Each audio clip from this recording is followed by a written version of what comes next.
Hello friends, welcome to our channel.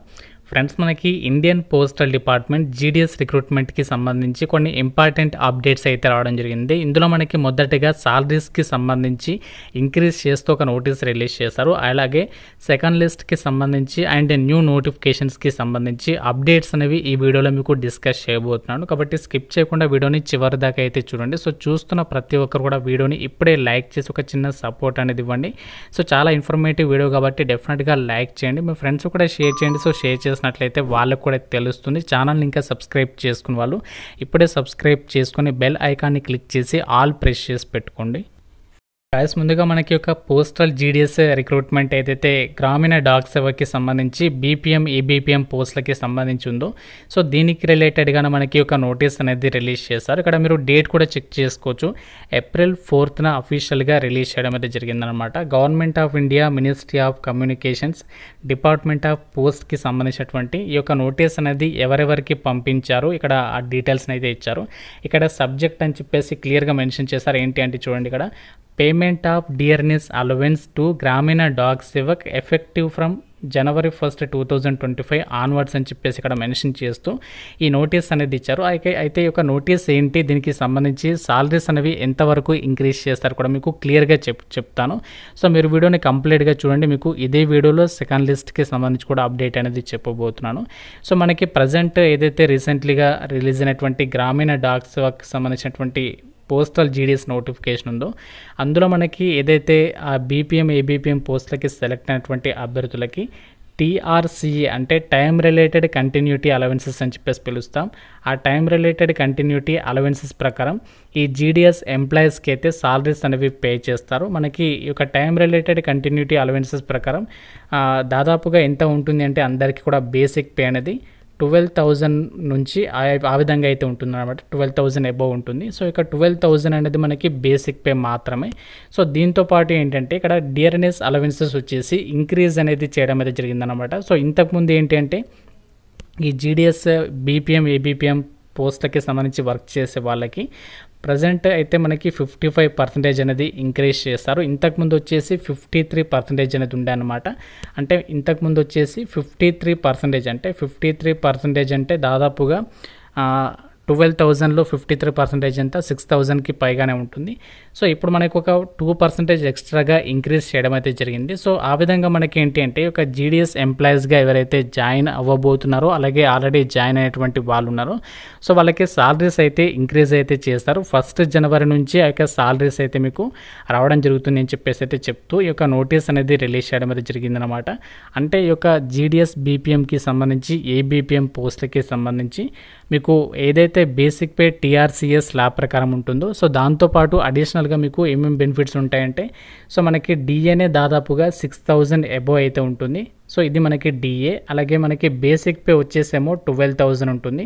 So ఇది మనకి add అవుతుంది. ఈ యొక్క డిఏ వచ్చేసి 6,000 అబోవ్ ఉంటుంది. అలాగే ఇదేమో బేసిక్ పే టీఆర్సీఏ స్లాబ్ ప్రకారం. సో దీంతోపాటు మీకు ఆఫీస్ స్టేషనరీకి సంబంధించి అలాగే ఇంకా ఇతరత్ర అలవెన్సెస్ ఉంటాయి. సో అవన్నీ కలుపుకుంటే మీకు ప్రజెంట్ వచ్చేటువంటి సాలరీ ఎంత అంటే దాదాపుగా మీరు 19,000కి పైగానే అమౌంట్ అనేది పొందొచ్చు అనమాట. అంటే మనకి దాదాపుగా నియర్గా 1,000 వరకు అయితే ఇంక్రీజ్ అనేది చేశారు.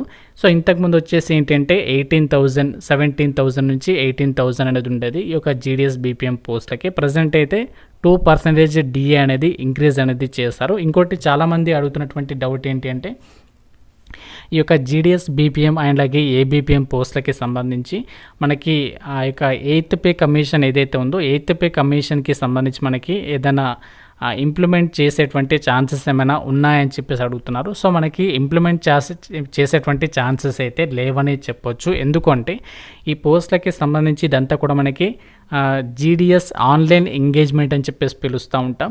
సో ఇవి మనకి డైరెక్ట్గా మీకు ఎటువంటి ఎగ్జామినేషన్ లేకుండా రిక్రూట్మెంట్ అనేది చేస్తున్నారు. అండ్ అలాగే సో దీనికి సంబంధించి డైరెక్ట్గా మీకు సెంట్రల్ గవర్నమెంట్ ఎంప్లాయీస్కి సంబంధించి వర్తించేటువంటి 8th పే కమిషన్ ఒకవేళ వచ్చినా కూడా అది మీకు ఇంప్లిమెంట్ చేసేటువంటి ఛాన్సెస్ అనేవి చాలా తక్కువ అని చెప్పవచ్చు. సో అది ఇంప్లిమెంట్ చేస్తే మాత్రం గవర్నమెంట్ పైన చాలా బర్డెన్ అయితే పడుతుంది. ఎందుకంటే అందరికీ కూడా 40,000 వరకు, దాదాపుగా 35,000 to 40,000 వరకు సాలరీస్ అయితే ఇవ్వాల్సి వస్తుంది. కాబట్టి మ్యాక్సిమం మనకి జీడిఎస్ ఎంప్లాయీస్ బీపీఎం ఏబీపీఎంకి ఎవరైతే ఉన్నారో సో వాళ్ళకి 8th పే కమిషన్ అనేది అప్లికేబుల్ కాకపోవచ్చు అని చెప్పవచ్చు.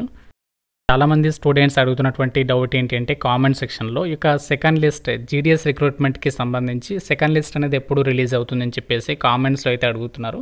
సో దీనికి సంబంధించి ఇక్కడ అప్డేట్ కనుక చూసినట్లయితే మనకి ఏదైతే ఫస్ట్ లిస్ట్ అనేది రిలీజ్ అయిందో వాళ్ళకి డాక్యుమెంట్ వెరిఫికేషన్ వచ్చేసి మనకి రీసెంట్లీగా అంటే 7th April వరకు అయితే కంప్లీట్ అయితే అయింది.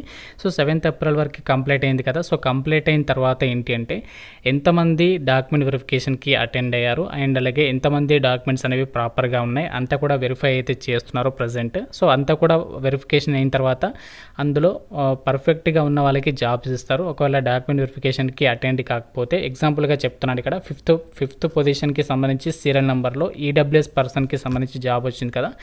ఇన్ కేస్ ఇతను డాక్యుమెంట్ వెరిఫికేషన్కి వెళ్ళకపోతే నెక్స్ట్ పర్సన్, సో ఆ విధంగా మనకి సెకండ్ లిస్ట్ అనేది ఎలా ఉంటుందంటే ఫస్ట్ లిస్ట్లో వచ్చిన వాళ్ళలో ఎవరైతే జాయిన్ కారో వాళ్ళకి సంబంధించి మళ్ళీ మనకి సెకండ్ లిస్ట్ నెక్స్ట్ పర్సన్స్కి సంబంధించి యొక్క అభ్యర్థుల్ని లిస్ట్లో యాడ్ చేసేసి వాటికి సంబంధించి లిస్ట్ అనేది రిలీజ్ అయితే చేస్తారు. అయితే ఎప్పుడు రిలీజ్ చేస్తారు సెకండ్ లిస్ట్ అని చెప్పేసి అడుగుతున్నారు.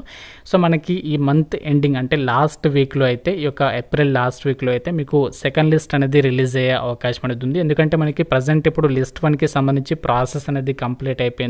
సో ప్రజెంట్ ఏంటి అంటే అంతా కూడా స్టార్ట్ అవుట్ అయితే చేస్తున్నారు.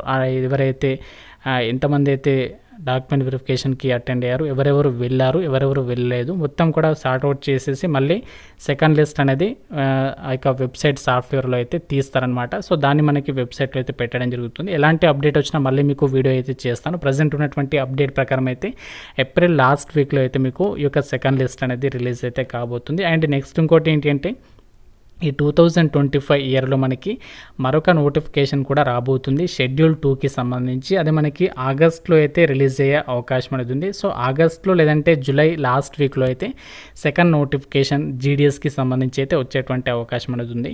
సో ఎందుకంటే మనకి ఈ సంవత్సరం 2 నోటిఫికేషన్స్ అయితే ఉంటాయి. వేకెన్సీస్ కూడా మనకి దాదాపుగా సెకండ్ నోటిఫికేషన్లో కూడా 19,000కి పైగానే ఉండేటువంటి అవకాశం అనేది ఉంది. స్పష్టంగా అయితే తెలుస్తుంది దీనికి సంబంధించినటువంటి అప్డేట్స్ ద్వారా అయితే.